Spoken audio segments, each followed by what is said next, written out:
All right, you guys, let's reintroduce our guest from the other day. We had him on to talk about the NFL earlier this week, and now we're going to talk a little bit about all of the moves that have been going on in the NBA the last couple of days. We got Kevin Valentin on the podcast. Kevin, welcome back. What's going on, brother? Appreciate you for having me so much consistently, man.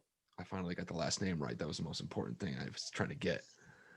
It's all right. I forgive you. It's been 6 years. I can't expect you to get it now. It's just the pronunciation of it.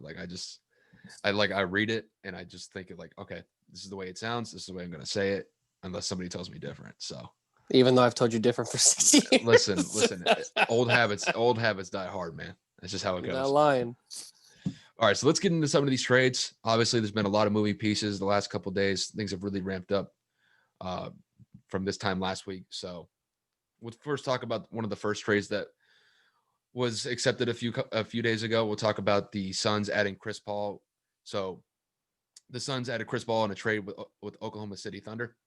So the trade sent Ricky Rubio and Kelly Oubre Jr. to the Thunder. We'll get into Kelly Oubre in a second because he ended up getting moved after that initial move.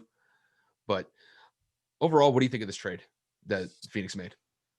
So I'm torn because the chemistry that this team had coming into the bubble and then, finishing in the bubble was pretty hot. I mean, they were the hottest team in the entire NBA at that point. Devin Booker was kind of rolling, and the team as a whole just seemed to be meshing very well.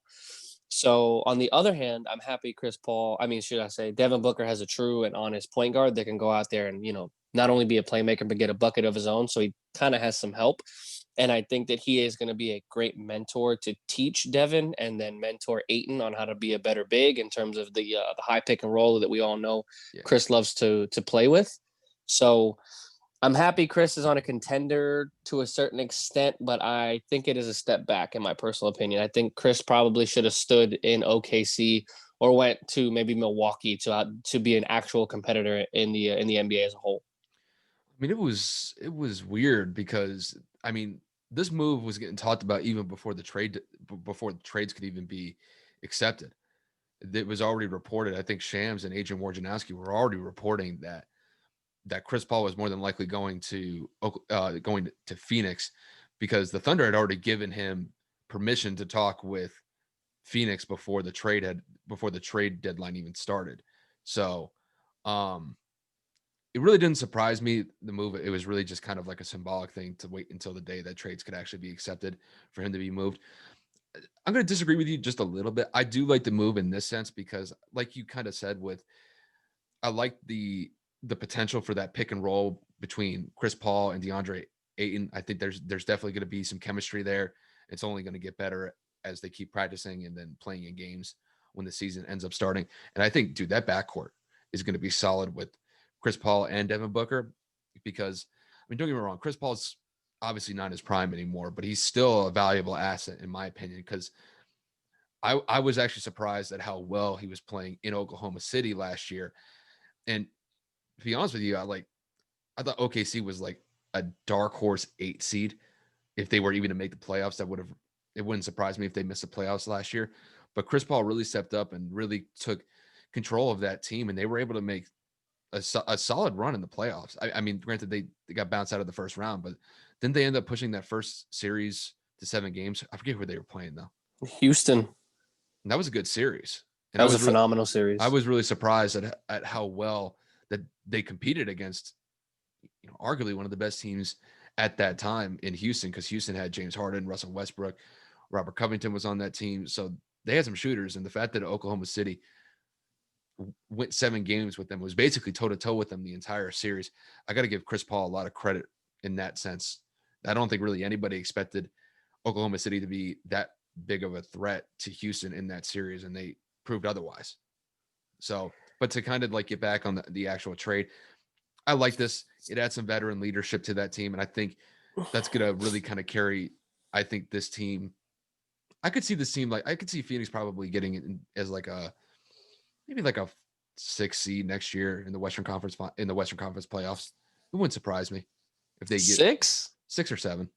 with what bench depth in Phoenix? Well, it was like I said, just I think that leadership and that 1-2 punch with Devin Booker and Chris Paul is going to be solid. Like it wouldn't surprise me because that team, granted, it was the bubble this year, and they have a lot of young guys on the roster, but they were making a huge push at the end of the season in the bubble and almost made it into the playoffs as an 8 seed. Granted, they didn't get there, but I think if they continue that momentum that they had from the end of last season into next year, I could see them being a 6 or 7 seed.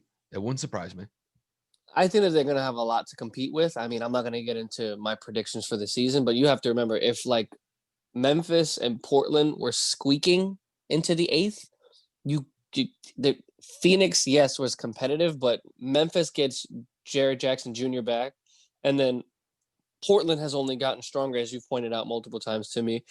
And the West as a whole has pretty much either gotten better or has legitimately made a stride to improve with draft picks. So Mhm. it really, you have to really look at the overall makeup of the West and who are you taking out of the playoffs? OKC probably falls out now because they don't have anybody. Well, yeah, So I they're in a would full say rebuild. They're in a full rebuild mode at this point. so they're going to fall down, and Yeah. that's fine. Mhm. But do you really put Phoenix as high as a sixth over a Mavericks, over a Portland team? Like Well, here's what I'll tell you because what was OKC's seed last year they in were the playoffs? four. OKC was not a 4 seed. Yes, they were. They were 4 or 5. Yes, because there They was were the a four 5. They five were matchup. they were a 5. They weren't a 4. Okay, well maybe I, because they lost a couple games in the bubble. Because when the bubble but started, they were four. I'll tell you what, I wasn't expecting OKC to make the playoffs last year. No one was. No one was. So if you're telling me that OKC wasn't really expected to make the playoffs last year, even though they had Chris Paul on the roster, now you add him to a team that's just outside of the 8 seed from last year. You can't tell me that they couldn't make the 6 seed next year in the playoffs. I like I said, I don't think it's high as six. There's too many competitive and strong veteran teams in the West to give them that high of a seed. I'd say they fight for an eighth, maybe a seventh seed, but it all depends on how Devin's going to mesh well with not having the ball in his hands at all times. Devin has never had to divvy up the ball and not have to worry about it being in his hands at the right moment. I mean, it's an early season prediction at this point. Agreed. Things could change, but no, I think the Suns are gonna be a viable team next year in the Western Conference, even though pretty much 1 through 8. Honestly, you could say 1 through 9 at this point. There's some really talented teams in the Western Conference this year, that's for sure. But I definitely think that Phoenix is going to be in the mix after this trade for sure. All right, so we'll move on to the Eastern Conference here. So we'll head over to Milwaukee.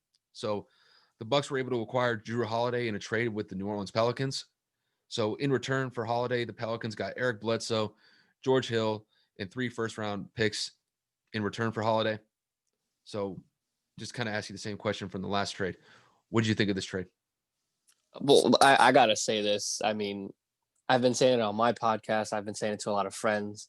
I didn't know first round picks were the equivalent of toilet paper in the NBA because everyone's kind of throwing them around like you get a first round pick, you get a first round pick, like 3 first round picks plus 2 point guards for one player. Mind you, Drew Holiday is no scrub. Drew Holiday is one of the best two-way players in the league, a very slept on, hardworking point guard that has played his way and gotten better almost every year of his career. So absolutely no tarnish to his record or reputation. But to basically trade away your entire future and then your starting point guard and your backup point guard for Drew Holiday, I think Milwaukee really, really gave up too much. I know it was an incentive to show Giannis, like, hey, we're willing to do whatever it takes to keep you. But I really think that they banked way, way, way, way too hard on Drew Holiday because as of right now, we don't even know if he's going to sign an extension. We have no concept of if he's going to mesh well with Giannis. We don't even know if this team is going to be as strong as they were last year because even as strong as they collapsed in the second round.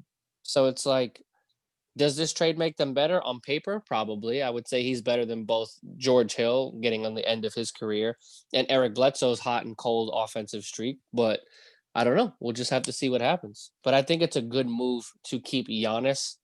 So, I mean, it is a win for them to a certain extent.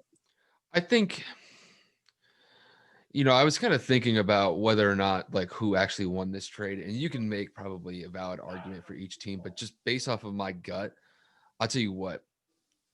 I think I think the Pelicans won this trade because they're getting some decent players in return. With granted, they're going to be role players. Eric Bledsoe, we'll see. I don't know how they're going to integrate him with the offense with Lonzo and Brandon Ingram if he ends up being a starter.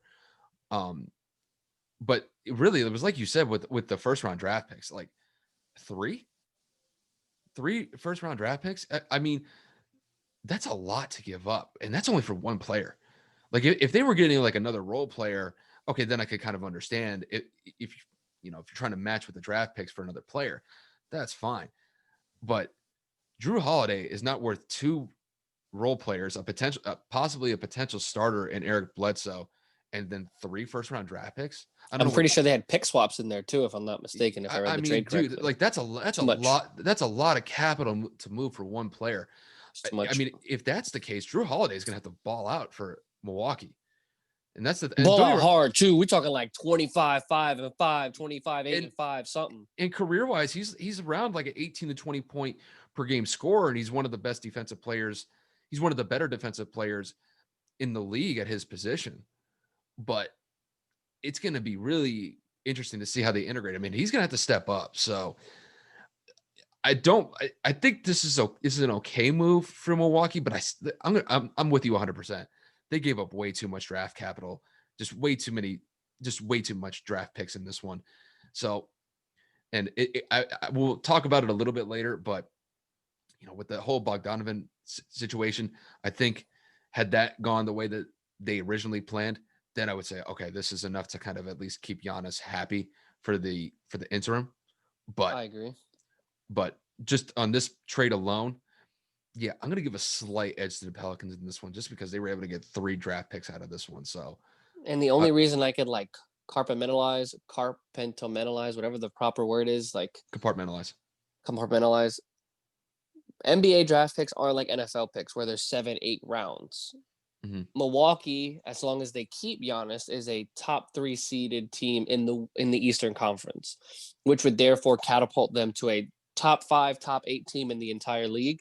So their draft picks were always going to be late regardless. So I mean, like, I understand that if it's not a lottery pick, it's nothing really too serious. But for you to go and trade 3 straight future picks and pick swaps, that's why I say if they would have gave up 1, maybe 2, because Milwaukee in the next 1 to 2 years, you can see them being a 60-win team, a high 50-win team. So their draft capital will be later, but you don't go give up 3 future picks and then pick swaps for later, because obviously the Pelicans are going to be on the bottom tier of the West just because we don't know how that team, we don't know how we don't know how Zion is going to continue to play with his health.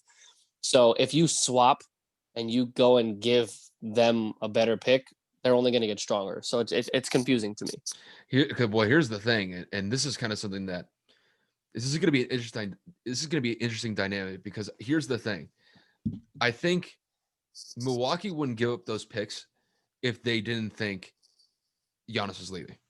I think they're pretty certain that Giannis is going to stay with them and sign a max contract or a super max contract with them.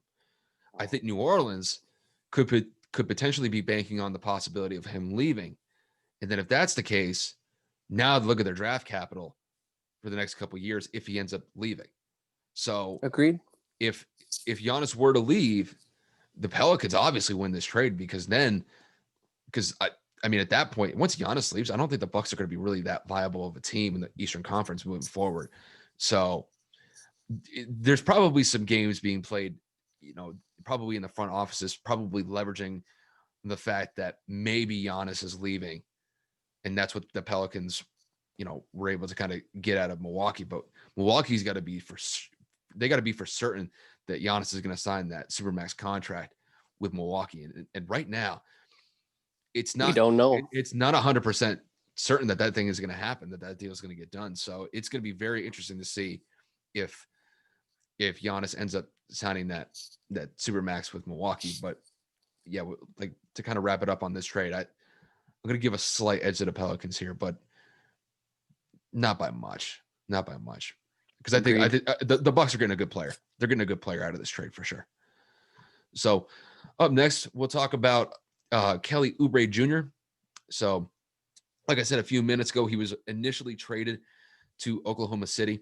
However, he was then traded to the Golden State Warriors after Klay Thompson suffered a season-ending Achilles tear. I believe Klay Thompson just had surgery on his Achilles today, so he's expected to make a full recovery. I think really the Warriors were in a position where they had to do some sort of patchwork for Clay's absence for this season. And I think overall, this is probably the best trade that they could probably pull.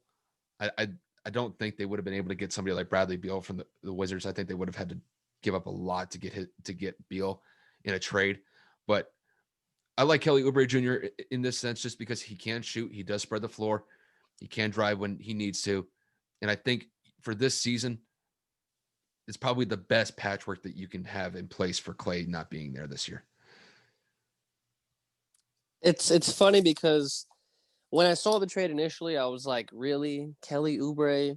And then I'm sitting here thinking, well, there are plenty of other players available to go and trade for, to go and sign. And then you think, okay, well, first of all, I don't think Golden State has enough capital. The fact that they just gave Steph, Draymond, and Clay max contracts, and everybody else on the roster is under a not a max contract, is under a solid contract. You draft James Wiseman, which a rookie deal is going to give you once again. It's going to tie you up pretty decently.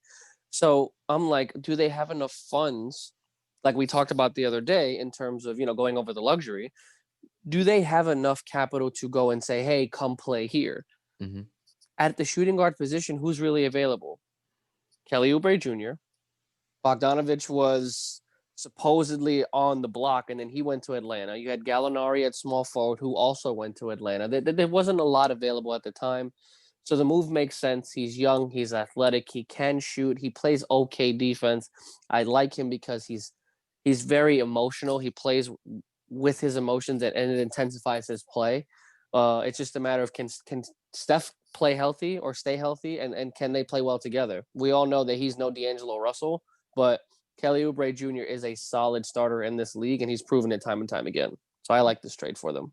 Yeah, and I think because he had a solid stint when he was playing with the Wizards a few years ago, and then he was a pretty solid pickup for the Phoenix Suns for the last few years. So he's definitely a serviceable player. Is he Klay Thompson? Absolutely not. No way, shape, or form are you going to really replace the two-way play that Klay has, because Klay is outstanding with the pick and pop shots, and then his defense is outstanding. So you're not going to be able to replace both of those aspects of his game. But offensively, could Kelly Oubre get you 15 points? Could he be a decent spot-up shooter or a guy to get you at least 15, maybe 20 points here and there? Yeah, for sure. He's definitely capable of that. I think really the big thing with them is just integrating him into the offense and just making sure that they get the chemistry right. And he's going to have to deal with Draymond a little bit. So I wouldn't be surprised that if Draymond does kind of chirp at him here and there, just to kind of like get on the same page. And, in the past that's been kind of an issue because Draymond and KD got into it, and KD was one of the best players, arguably a top 2, top 3 player at the time when he was with Golden State. And, Draymond and him definitely had their issues. So, and it got to the point where Draymond, called him out several times during the game, and I don't know about after the game, but definitely certain during the game for sure. So it's like you said, Kelly Oubre Jr. definitely plays with his heart on his sleeve, and it's going to be interesting to see how his personality is going to coexist with Draymond's, because Draymond is going to really kind of demand the best out of them, even though that Draymond doesn't necessarily play the best that he can with all the turnovers that he usually ends up getting. So I think overall, like if I had to like put like a grade on this trade with the Warriors were in a position where they had to make it. So with the pieces that were available, I'm going to give them like a B, maybe a B plus in this trade. Just so literally thinking the same thing, a B. Yeah, this is an average trade, but I think overall, I think Golden State's going to be okay after this trade. It's going to hurt with Klay not being there for the year, though. They're definitely going to feel that. Couldn't agree more, dude. We were all excited for a Golden State reload.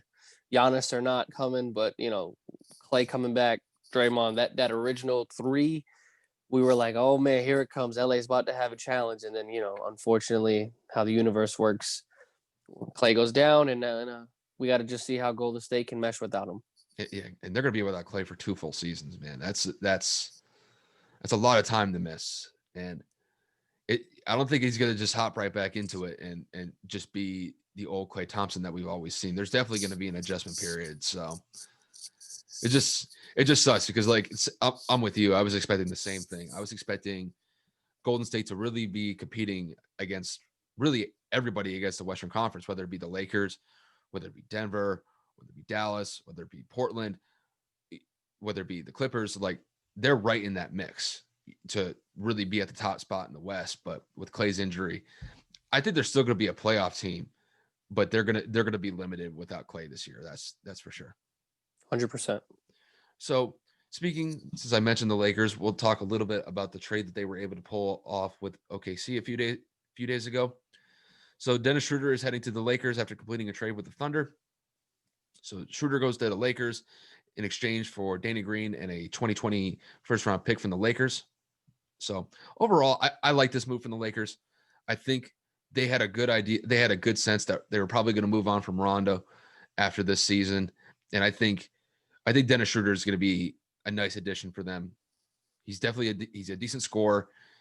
Defensively, it's going to be interesting to see how they integrate him into that defensive scheme. But I think he's going to be a solid piece for the Lakers moving forward this year. What do you think about this move? I definitely would say another B plus grade for me, just because, like you said, the defensive side is a big question mark. You do lose a great veteran leader in Rondo away to free agency. You do definitely lose a no, they don't lose anything. Danny Green, get him out of there. He's stuck. He ended up getting traded again over to Philly, so God rest his soul on that side of the coast. But I think LA wins the trade for sure. I think LA is trending in the right direction in terms of offense because they did pick up other defensive pieces to make up for their lack of offense at the guard. Mhm. But, it kind of depends on the lineup that you're looking at. Does he immediately become a starter? Does Caruso start? Who's going to be your number two? Is Ron going to play point forward again now that Rondo's 100% out of the way? Where does Wesley Matthews tie into all of this as well? So the Lakers do have an abundance of defensive players on the roster. So I do think that Dennis Schroeder coming in there, runner up to the Six Man of the Year award, and then obviously them signing the reigning defensive player of the year award, or excuse me, reigning Six Man of the Year award with Montrezl Harrell. I think that the Lakers are going in the right direction. So 100% B plus. I like this move.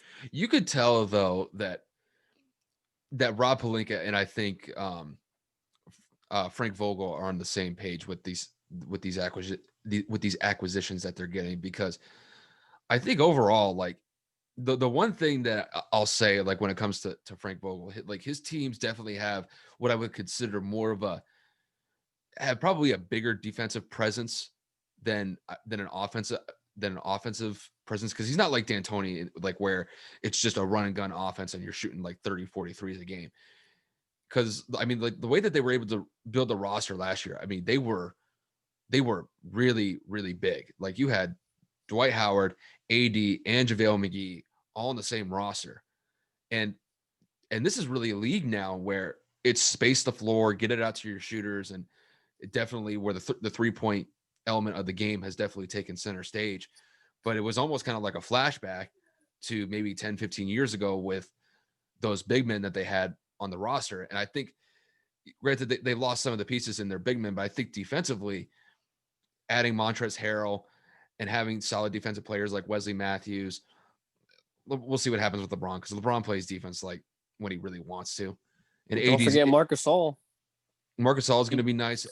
Markieff Morris, we'll see how he plays defensively. He's going to be really just a role player this year, but he can definitely provide a spark off the bench for sure on the offensive side and the defensive side of the ball as well. But I'm with you. I think the Lakers are heading in the right direction. They're probably going to be the number one or number two seed this year, unless something like Drastic happens. unless like something catastrophic, like where LeBron gets hurt or AD gets hurt.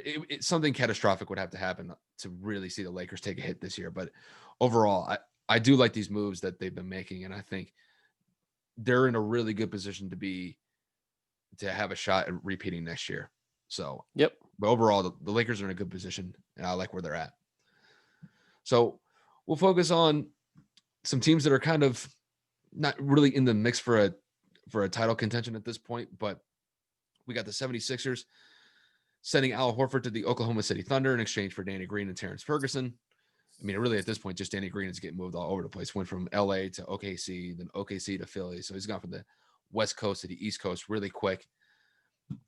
Really, the reason why I bring them up is just because the Thunder are really in full rebuild mode at this point, and they're just stockpiling a bunch of first round and second round draft picks at this point.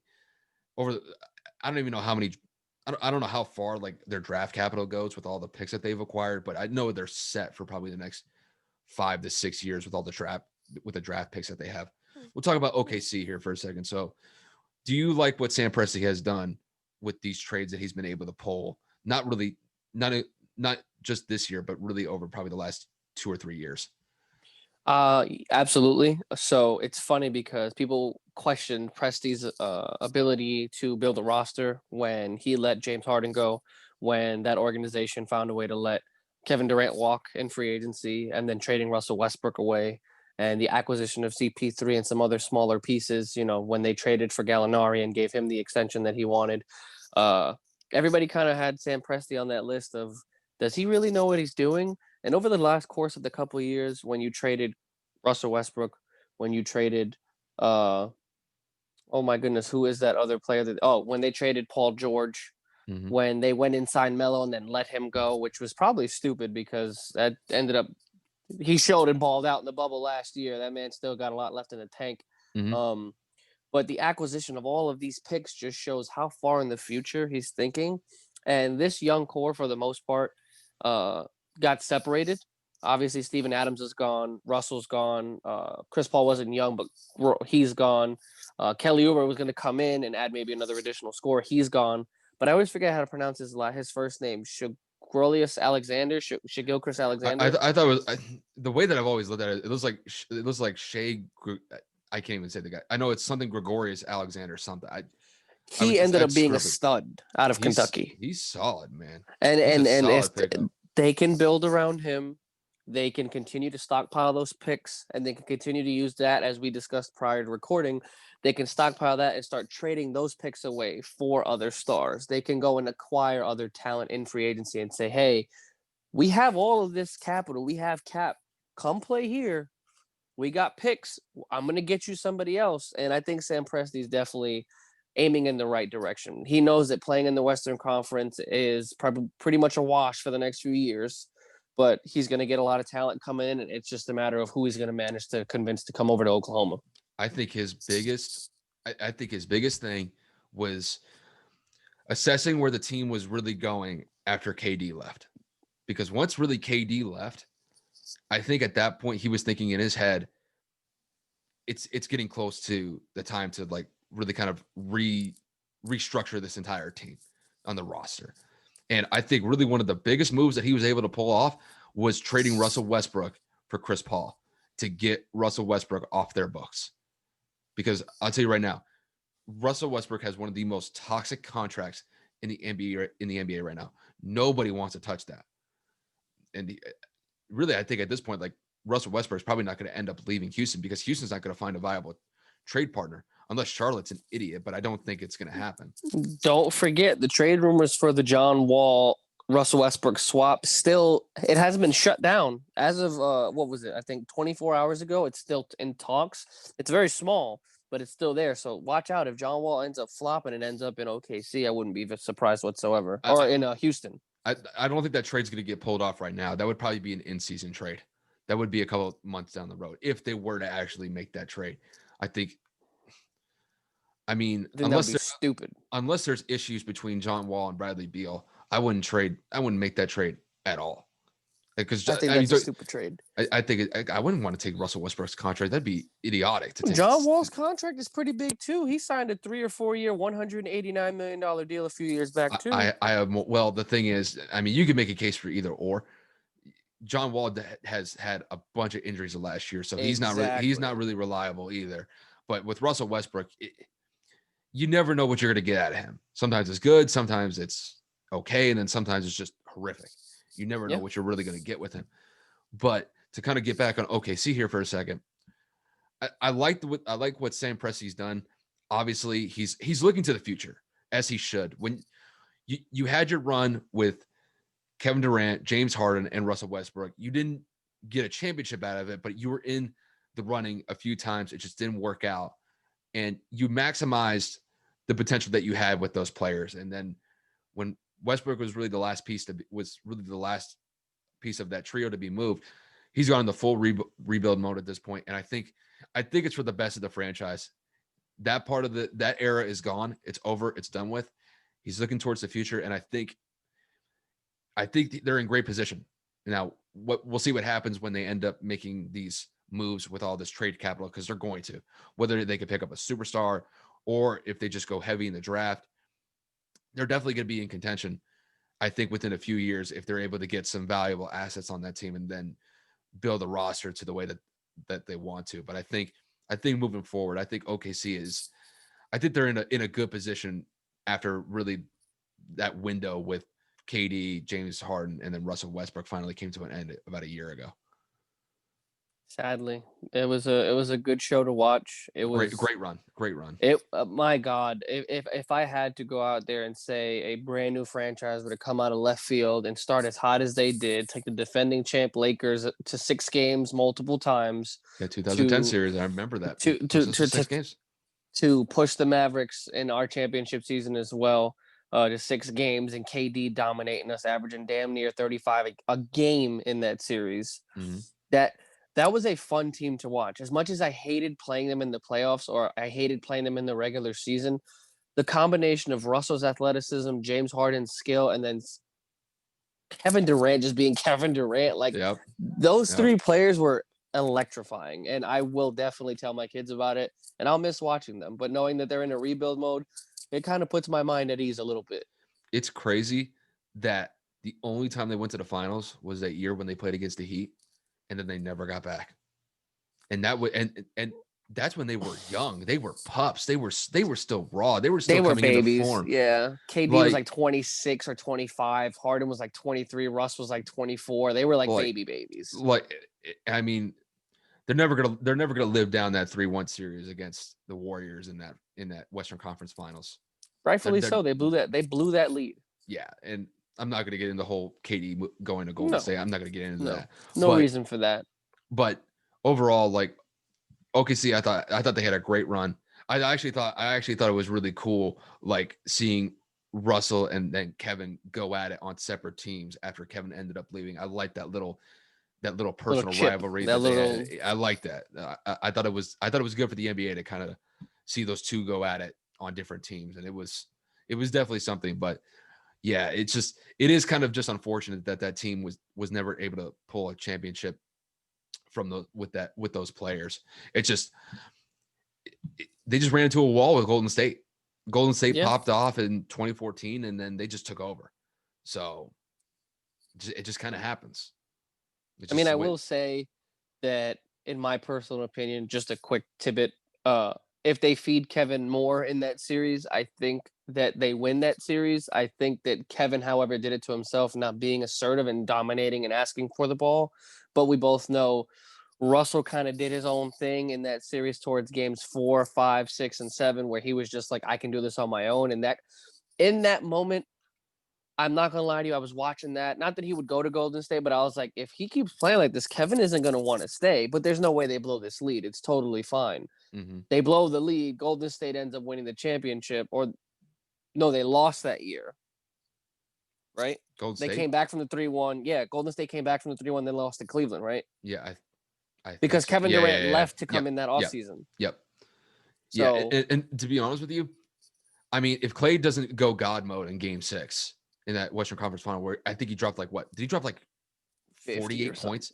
Like almost 50. Yeah. Game 6 Clay is real. Let's put the audience on notice. If you like they say, untucked Kyrie, face mask Kobe. Game 6 Clay.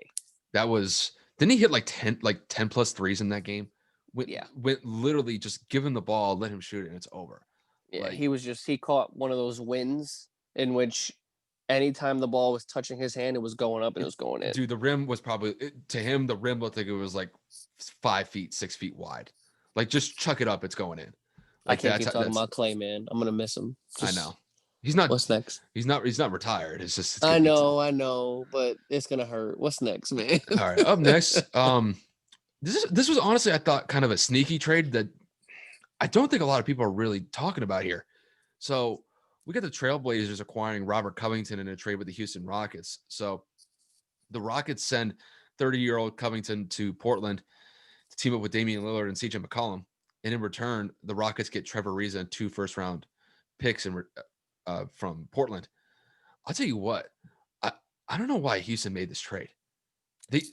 Robert Covington is 30 years old. He's a solid starter when he was playing with, or he was a solid player for them when especially in the playoffs. I thought he was playing great in the playoffs.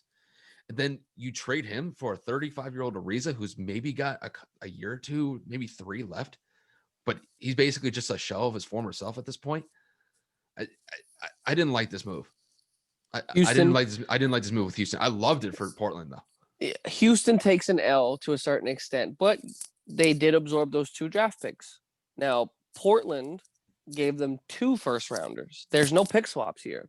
So they got rid of a potential contract that they would have had to offer, or Covington was going to walk. You absorb 1 year of a bad Trevor Ariza contract, or whatever's left from that Portland deal, or whatever is left at all, and you just take on the rest of that, and then you take the 2 first-round picks and you go from there. Because how I'm looking at it as Houston's aiming for the future. Houston at the time when they made this trade was looking to shop Harden to Brooklyn, and Russell Westbrook's name was thrown all over the NBA. This is kind of a fail safe. If they do get rid of those players, Houston will mimic the OKC method, in my opinion, and they will start trying to absorb draft picks. Because if you get rid of 2 of the top, I don't know, obviously James Harden's a top 5 NBA player. Russell Westbrook's in the top 15 or 20, depending on who you ask. Both of them are definitely worth draft picks. If Drew Holiday's out here getting 3. So they absorb 1 bad contract, they get rid of Covington for something, and they absorb 2 draft picks. So I would say that Houston wins the trade based off of future. Covington, there's no extension rumors, so we don't know if he's going to want to stay in Portland. We don't know if it's going to work out in Portland. See, I think with Houston, I think Houston's going to win. I don't think that this trade is going to help them like down the road. I think if they move on from Russell Westbrook, and I don't know if James Harden ends up leaving, I don't know.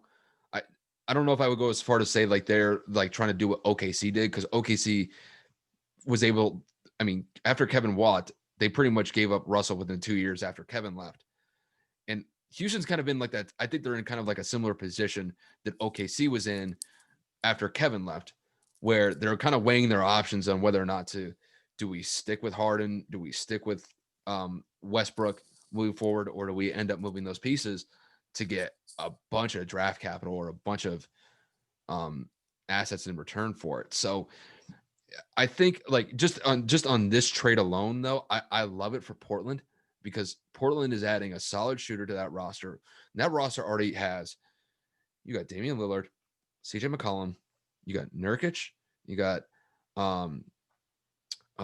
Zach Collins, and then off the bench you got Carmelo, and you got Robert Covington, and that guy that balled out in the bubble, Cole. I forget his name. Yeah, he had the dreads, like, but the guy that was like lighting it up. Mm-hmm. I just forget his name.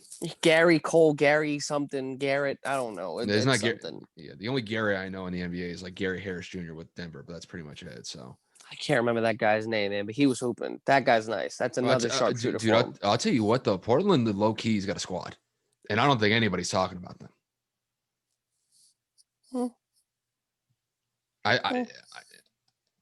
Why say that?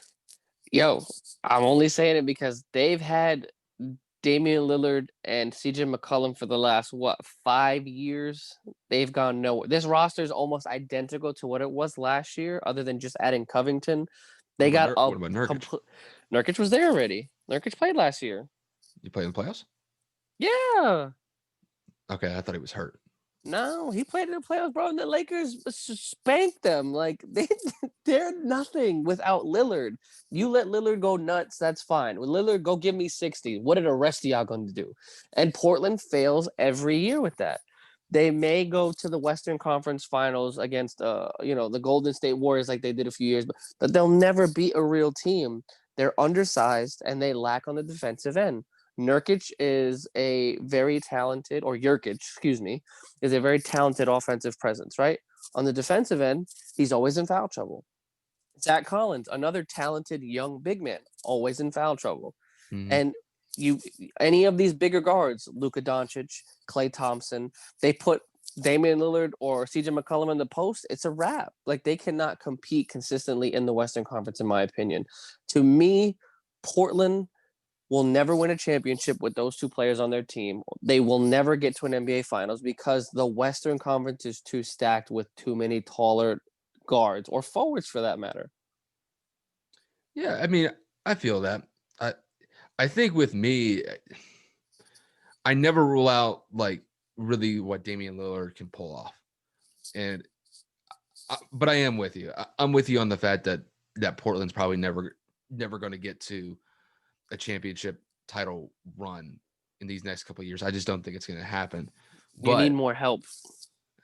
I don't know where they're going to get that much more help. I mean, they got some solid pieces. I mean, Damian Lillard is a superstar. CJ McCollum's a solid number 2. Nurkic is a solid offensive piece at the 5. And I think adding, Melo and Covington, and I know Enes Kanter is just a role player at this point. He might play a little bit, but I mean, their 1 through 6 or their 1 through 7 players aren't that bad. They're not bad at all. It's just what's their potential? And I think their potential is probably at best maybe the second round. It's basically it's basically where they ended up this year. In my opinion, they have probably one of the better offenses in the league. They got bounced in the first round this year. My bad. I did their best. I meant second round, as in like that's their highest, like their peak, their ceiling. Because I just don't think they have enough. Even though their 1 through 7 is not bad, I don't know. It's just I don't think that this team just has enough to get to the Western Conference Finals. They'd have to really, literally all of them would have to go just stupid in the playoffs to get to the Western Conference Finals. They would have to all drop 30+ points. But there's, like you said, their defense is just weak. When you have your two best players are under 6'3", you're not going to go far. I get it. You do the Houston experiment. You go small ball. Cool. You light it up. What happens if you start missing? Mm-hmm. Nobody ever thinks about that, right? Like Golden State started that small ball era, but they were able to attack the basket. And if they did pump fake, defenders would have to jump and rotate, and somebody was always open. But they were one of the best, if not the best, three-point shooting team in the world. That's not what they're known for. That's not Portland's game. Yes, Damian Lillard can pull from the logo Lillard. Yes, CJ McCollum can make people fall, and he's going to be a great mid-range to a floater game player. Robert Covington's a great addition on the shooting side as well. Mm-hmm. But they don't have somebody to anchor down that defense and say, I got it. Their best defensive player last year was Hassan Whiteside. And he just left. I think he went to Sacramento today. Whoop-de-doo. Yeah, so it's like, yeah, I feel you. I agree 100%. But we do have to talk about, speaking of Sacramento, because Sacramento did not match Atlanta's offer to Bogdanovich. Atlanta's offer. Yeah, we got to talk about the Hawks for a second. So Hawks got some pieces, and I think to match it up with Trae Young, I think they're going to be in a good position this year in the Eastern Conference. You had Rondo. I forget what the length of his contract was, what he signed for. 2-year, $19 million. And then you add Bogdanovich, who's just a solid shooter coming from Sacramento. So where do you think Atlanta's ceiling is this year in the Eastern Conference? Atlanta goes as far as Trae Young goes. Now, my counter to that is they also only go as far as their health. Clint Capella's been hurt. They signed Danilo Gallinari, and that is a big-ass contract to absorb. They signed him 3 years, $64 million for a 30-plus man that has missed a significant amount of time in his NBA career. And they signed Bogdanovich. Cool, you got great shooters, but my next question, once again, how are you going to defend the basketball? Yeah. So Atlanta's offensive talent, the ceiling is, the sky is the limit. In the Eastern Conference, they will definitely become a playoff team. And I would say if I had to put my bottom dollar, and if I had to bet on it, I'd probably say a 5th or a 6th seed. Just because I think Trae Young, his offense is only getting better. His defense will always be abysmal because he's a 6'1" guard, at 180 pounds at most. And that's I don't think That's honestly probably with a wet shirt on. Like, Yeah, yeah, I don't know what he's gonna do. Like I say the same thing about Steph. Steph's 6'3". He might be 200 pounds, but his defense is lacking, and Steph's not known for defense at all. But at least the height helps him a little bit. Trey's basically your modern day Allen Iverson in terms of height, where they add a couple of inches mm, on his actual like rookie card or on his NBA 2K rating, but I don't think that the Hawks are going to be able to do anything consistently, especially without anything on the defensive side of the ball. yeah. I think their ceiling for this year is probably like a fifth seed. So, I mean, I'm excited though. oh yeah, dude, there's gonna be some fireworks. Whether people actually are allowed to go into the arenas this year, that's the one thing it's gonna suck is that the fans aren't really gonna get to see really Trey Young take that next step, and then you got some solid pieces that are just. I think offensively they're gonna light it up, but I think they're probably gonna give up 110, 115 points a game. They just don't have any really. I mean, Clint Capella's okay, but I mean, when it comes to your backcourt, they're not going to be able to really to defend well. But I do think that adding Rondo is going to add some nice leadership with the team, and his knowledge of the game, his basketball intellect, is going to be, I think, outstanding for Trey Young's development.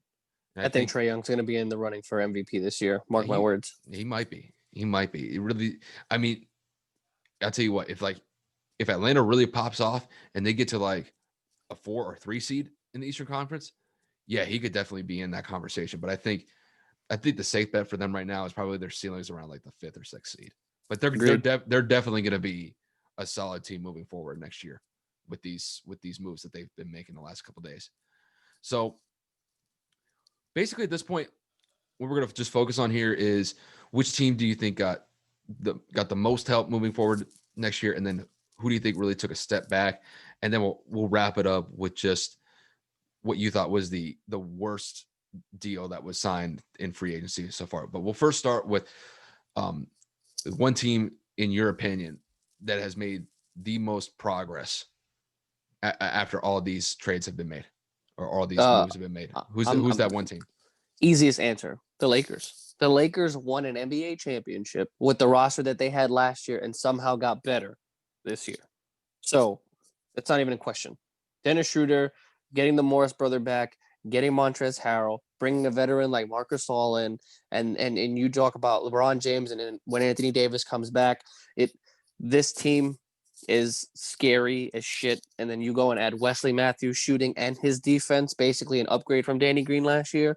I truly and honestly believe no one's getting in LA's way. I I'm basically the same mindset. I think really just across the board, you got some solid players with Dennis Schroeder going on. Dennis Schroeder is going to be a solid piece for them in their starting five. I think if when they were able to move on from Danny Green, who Danny Green was just he was gone after missing that game 5 shot after LeBron kicked it out at the end of the game. So LA fans were just not going to have him on the roster next year. They would have absolutely killed them if the Lakers retained him this year. Obviously, I think losing Rondo is going to hurt a little bit just because he stepped up in the playoffs and it was really big in certain moments in all of the playoff series. I thought he stepped up big time in a lot of the games that they were in.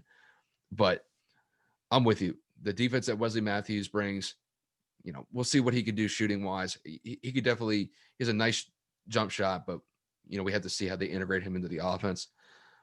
I overall, the pieces that they ended up losing, I think they were able to match the talent that was lost and then make some improvements as well. They definitely lost some height with this team, though.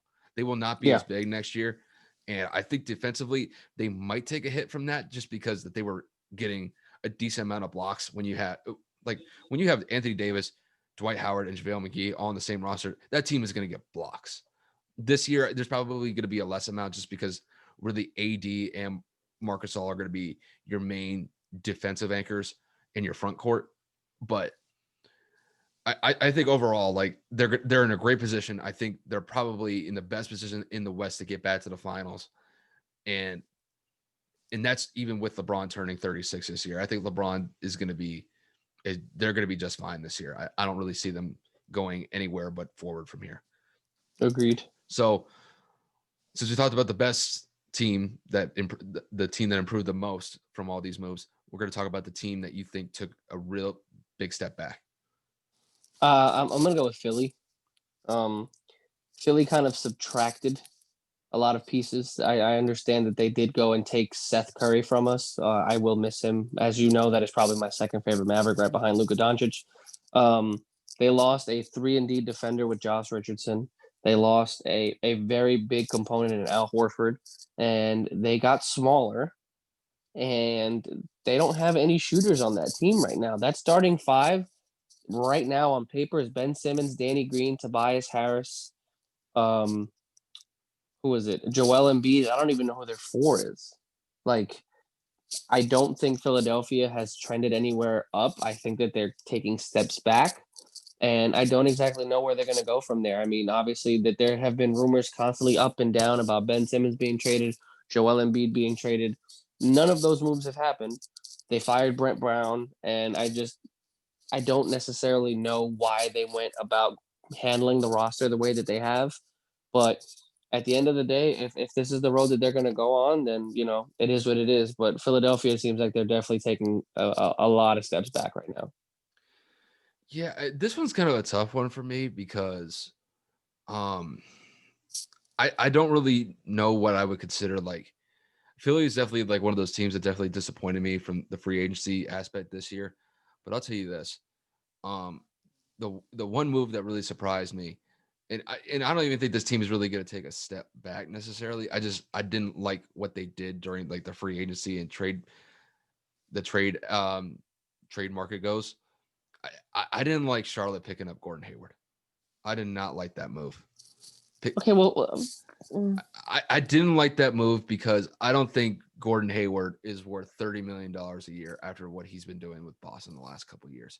I'm not saying it's tough because like I'm saying like this is like the worst move, but I'm kind of like I'm saying that their move.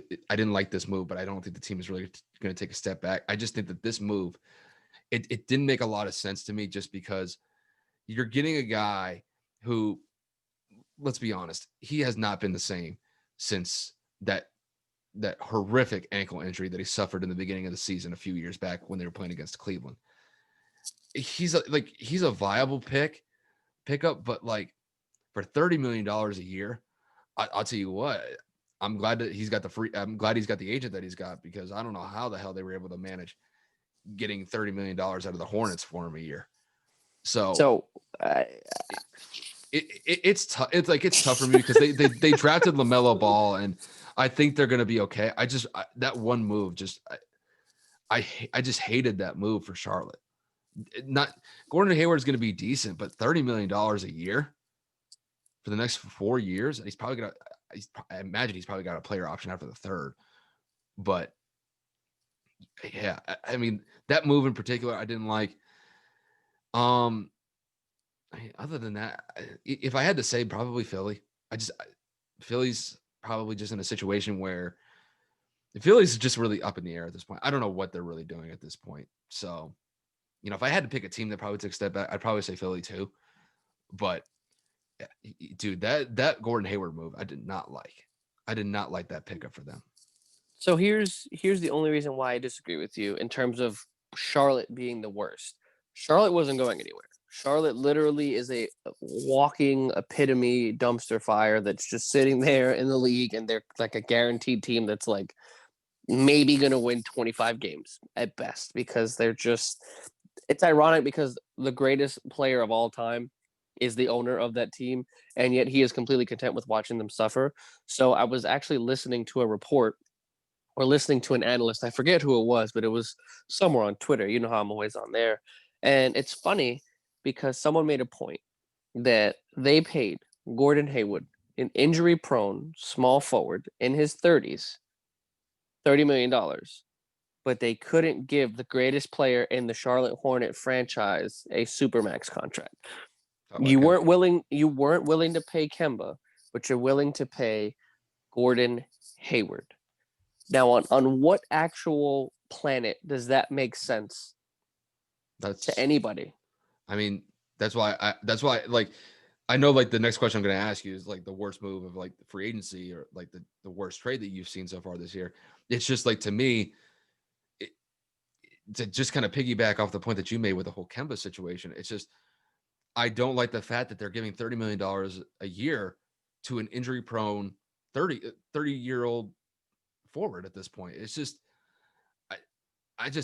that move just, it didn't make a lot of sense to me. Now, if they signed him for like 20 like 22 million a year, okay, then that's fine.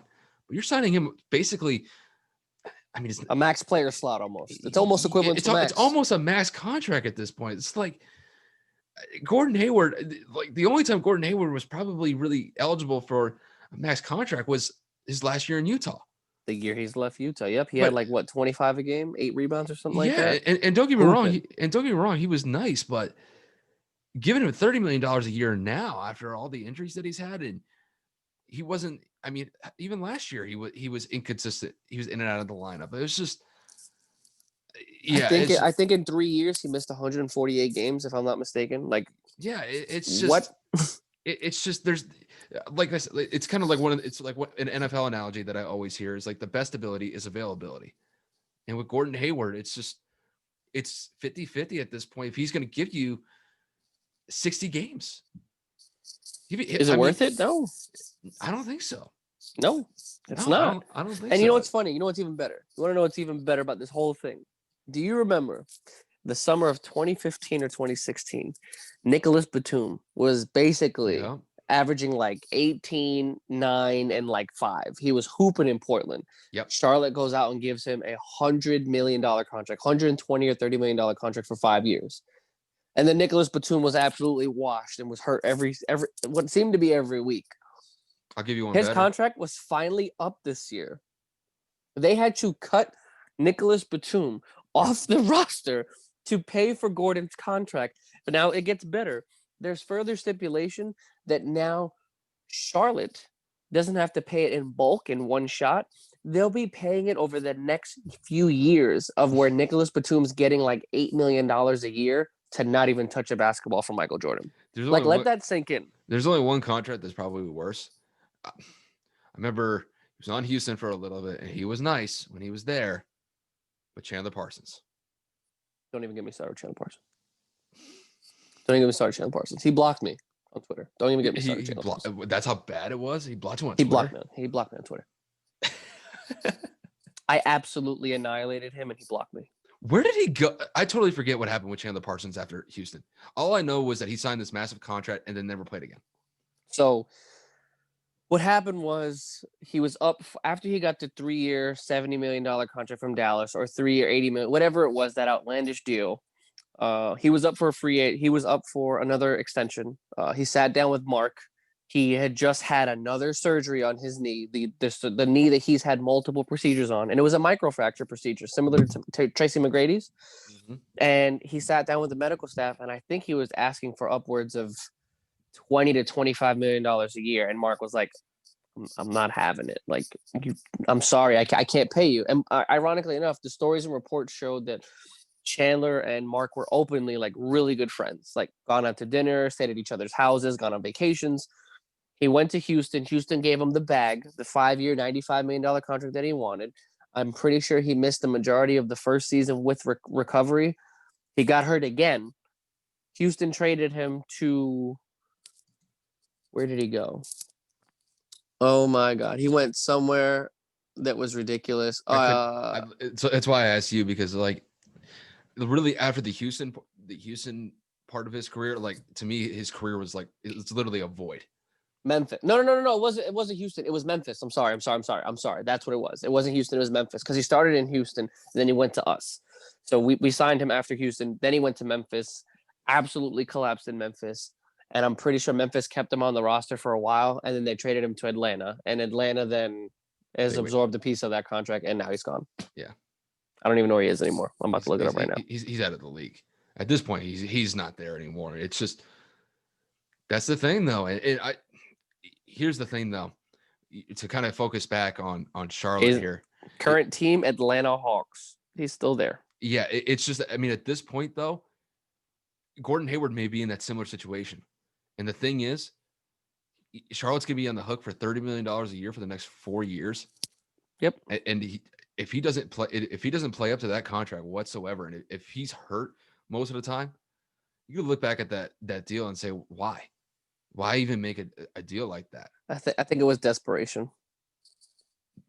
I mean, The bigger question, which I wanted to get your opinion on when I first saw it.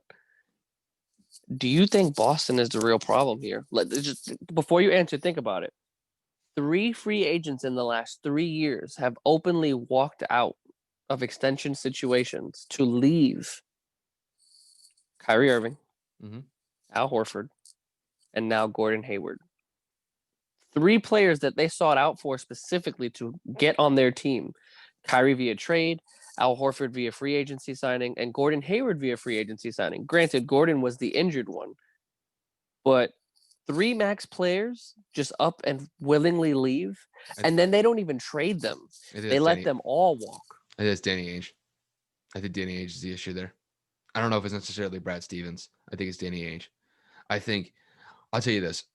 I think a lot of players' relationships have been kind of shaky, especially like when it comes to free agents with Danny Ainge, ever since they made that trade with Isaiah Thomas for Kyrie. And I think the same thing. And I think moving forward for the next couple of years, I think a lot of these players that are going to get moved, in and out of Boston are going to keep that in mind, because I'll tell you this, though. I think Danny Ainge made the right move to trade Isaiah Thomas for Kyrie Irving. You're bringing in, at that point, he already won a championship with Cleveland. I understand that, Isaiah Thomas was, it was getting to the point where Isaiah Thomas was idolized by the fans in Boston, and he was balling out for them. Yeah, 4th in the MVP voting. I think he had like 28, 29 points per game. But I'll tell you this. If you're Danny Ainge and there's a potential trade offer and Kyrie Irving is involved to come to Boston. Absolutely. We made that trade? Yes. I would too. 10 out of 10 times. 10 out of 10 times. I think a lot of players look at that as like backstabbing. They backstab. It's a business. And that's the thing. And I think sometimes personal feelings get in the mix here when it comes to business. And it's never a good mix. It never mixes well, and it never ends well. And I think with like those players that you brought up with Al Horford, Kyrie Irving, and Gordon Hayward, and I think Kyrie's situation was a little bit different. Kyrie's dealing with something outside of basketball. I don't know what it is, but it was I think it was having some sort of an influence while he was with Boston, and even now, so to a certain extent with Brooklyn. But I think with Al Horford, I see it like Al Horford kind of not staying there, because, I mean, at that point, Al Horford's kind of getting towards the tail end of his career.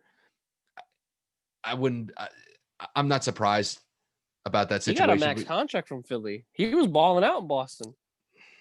Yeah. He got a max contract. He got what is it? What's $1 million to 7 figures? What's up? Right? $1 million to 7 figures, right? He got a 9-figured contract. He got over $100 million in Philly. Yeah, but do you really think that Boston's going to shell out that type of money for somebody who's kind of getting towards the tail end of their career? Absolutely not. But if you know that Al's leaving, trade him and get something for him. Don't let him walk. Yeah, maybe. He didn't leave. He didn't leave on a player option, right? I don't remember what the situation was. I know it wasn't a trade, but I think Philly took him in free agency. I don't know if it was a matched offer via restricted free agency or what. I don't think it was a restricted free agent match. I don't think it was that, or I think I'd had to look it up. But yeah, it was like a 4-year deal for like $100 million, and I don't know if it was an extension or what. But I know that Al Horford left Boston for sure, in bad terms. Like he didn't want to be there anymore. Yeah, with Boston though, I think I will say this. I think Danny Ainge. I think for the players, they don't like him because of some of the deals, some of the backstabbing deals that they think that he's made. But I'm going to be honest with you. I would have made the same moves if I were in a position. So for me, it's tough. You're basically at the head of the front office. You're the one that's wheeling and dealing. And yeah, there's going to be some moves that some of the players are not going to like, but that comes with it. That's just a part of the business. And it just comes with the process. And these players are going to have to get over it. And they could probably even use it as like fuel for motivation. Agreed. So, but yeah, that Boston situation, I really want to see Boston get into a title chance. I think they have some pieces to do it. It's just that this year it's not going to happen. I think the Nets are going to the finals this year anyway. So, but I mean, we'll see. We'll see what happens. We'll see what happens. We Miami is still Miami, and we don't know how Kyrie and KD are going to work out, and if Kyrie can stay healthy. I think the Nets are. Well, we'll get into that later. Exactly. We'll get into that. So you don't want to open up that can of worms right now. Your boy ready. I go for another hour and a half about why that's not going to happen. All right. I'll tell you what. You got KD and Kyrie, and one of them is a cancer in the locker room. And that same one is the one that can't seem to stay healthy on the court for the life of him. Burner accounts are going to be wild, though. Yeah. I mean, I hope KD lights the year up, and I hope he averages 35 a game. Like, I genuinely want to see him succeed. I like KD. I always have. Even the Golden State move didn't bother me whatsoever. He got tired of Russell's shit. He wanted to win. He went out there and did what he needed to do for his business, got paid, got his rings. Now he's got paid again. Mm-hmm. So I regret nothing. I like Kevin Durant, and I hope he lights it up. All right, real quick. What do you think was the worst move from this entire last week or so? The worst Dwight Howard. Absolutely no sense. Yeah. Why in God's name do you go to Philadelphia, a team going down the dumpster, and you leave LA said they were going to pay you. Rob Pelinka didn't call you in time. Did you read the article?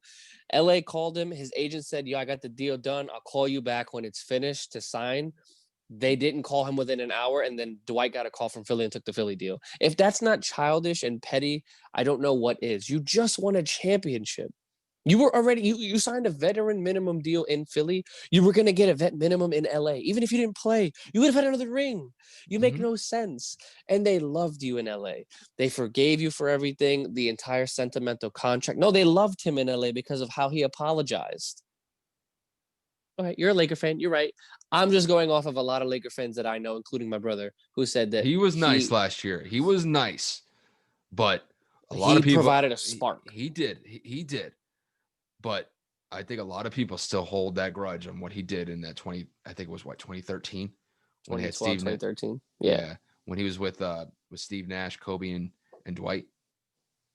I mean, he had a torn labrum in his right shoulder. I don't want to hear it. He can't shoot. He still averaged 28 and 13 that season. I don't want to hear it. 28 and 13. I don't want to hear it because don't get me wrong, but it was the fact that Kobe and him couldn't mesh. Oh, that's fine. Kobe didn't like a lot of his teammates. It didn't mean that they weren't going to win. Kobe just got hurt that year. If Kobe doesn't get hurt, the two of them together, whether they like each other or not, who cares? But Kobe dragged them to the playoffs that year and tore his Achilles in the process. I agree completely, which is why I say if Kobe stood healthy with a crippled Dwight Howard still averaging 20-something and 13 rebounds a game, he led the NBA in rebounds that year, by the way, just in case people forget. It didn't pan out. He left. He went to Houston, took the max money, whatever. However many years where it happened, he comes back to LA. He provides a spark off the bench. The crowd feeds into it. He plays his role very efficiently, and he wins a title. You go and leave because you didn't get a call back in an hour. It came back full circle. It did. And I can appreciate that. Yeah, I was kind of like, I think he put everybody. I think he rope-a-doped everybody because he put on Twitter that he was going back to the Lakers, and then literally 2-3 hours later, freaking Woj comes out saying, "Yep, Howard's going," or it was Woj or Shams. It was one of those two saying that he's going to Philly. I'm like, well, what just happened? That's why like I said, I told you the agent said, I'll call you when I have the contract ready. Didn't call him within the time that I guess Dwight wanted the phone to ring, and then he signed with Philly. You're an idiot. You've been an idiot your whole career. You've made terrible decisions to teams you want to go to. So now you're going to be the starting four. That's who it was. He's going to be playing on a ginormous team that can't shoot. Yep. Your best shooter is Seth Curry off the bench. Yeah. Kudos. Good luck. And he was having fun with the Lakers this year, man. He was having some fun. On the bench, bro, They were they going were always wild. laughing. They were always having a good time. Like, They had a granted, lip. They the had a team is lip different bench. this year.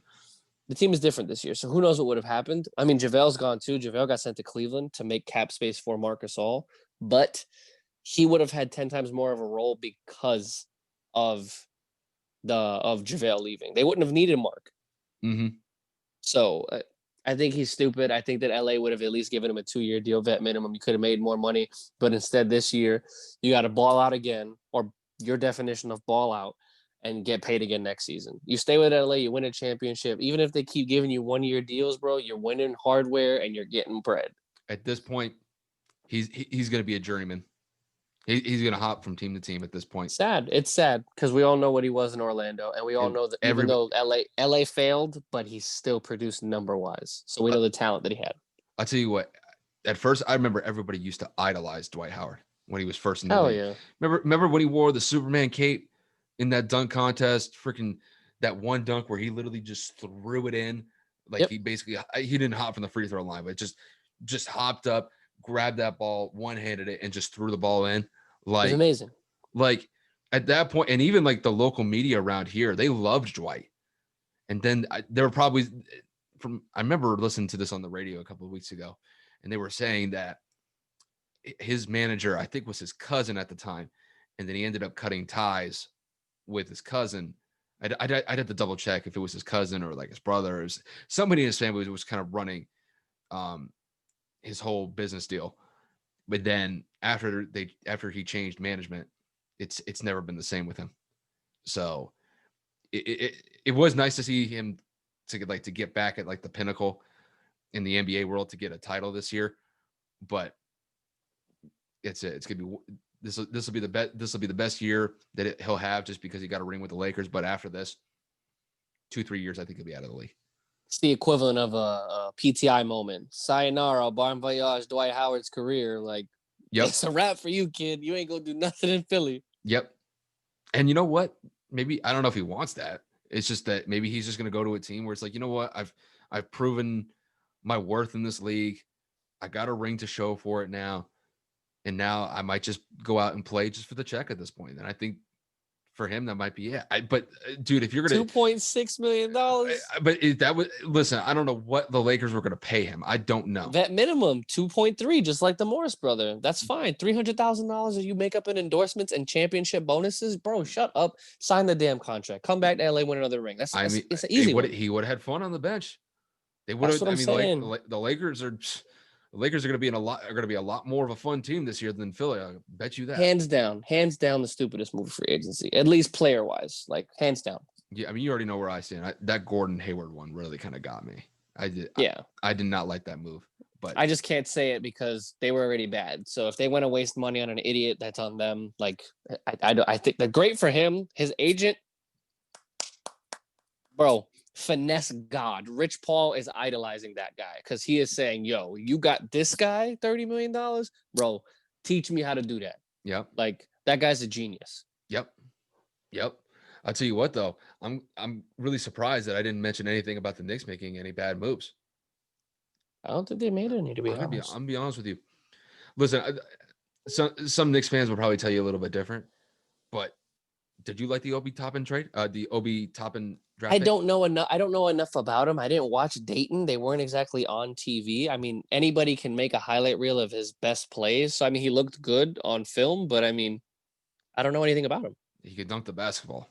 He's got a huge highlight. They had Amari Stoudemire. Yeah, that did him a lot.